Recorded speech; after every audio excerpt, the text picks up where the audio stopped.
1 glass basmati రైస్‌ని నానపెట్టుకున్నాను 10 minutes. తర్వాత ప్రాసెస్‌లోకి అన్ని వెజ్జీస్ కూడా తీసుకోవాలి. ముందు రోజే బఠానీను నానపెట్టుకోవాలి. తర్వాత హాఫ్ పన్నీర్ అనమాట.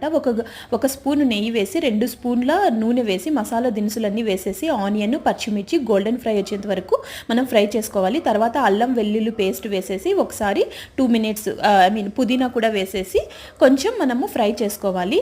తర్వాత కట్ చేసుకున్న వెజ్జీస్ అన్నీ కూడా క్యారెట్, బీన్స్, పొటాటో, టమోటాలు కూడా అన్నీ ఒకేసారి వేసేసి టమోటా మెత్తగా అయ్యేంత వరకు కూడా మీరు పెట్టి, తర్వాత ఈస్టర్న్ మసాలా ప్రోడక్ట్ బిర్యానీ మసాలా వాడాను నేను. ఈస్టర్న్ బిర్యానీ మసాలా, తర్వాత 2 స్పూన్స్ ఆఫ్ కర్డ్ అండ్ ఉప్పు, కొంచెం కారం, పసుపు. ఓకే, పసుపు, కొంచెం కారం, పసుపు వేసిన తర్వాత లాస్ట్లో కొంచెం మరిలించిన తర్వాత మనం నానబెట్టుకున్న రైస్కి 1 గ్లాస్ బాస్మతి రైస్కి 1.5 గ్లాస్ వాటర్ వేసి, కొత్తిమీర, పుదీనా వేసి, కొత్తిమీర, పన్నీర్ వేసేసి ఒకసారి అంతా మిక్స్ చేసేసి 1 విజిల్ రానిచ్చేస్తే పన్నీర్ బిర్యానీ రెడీ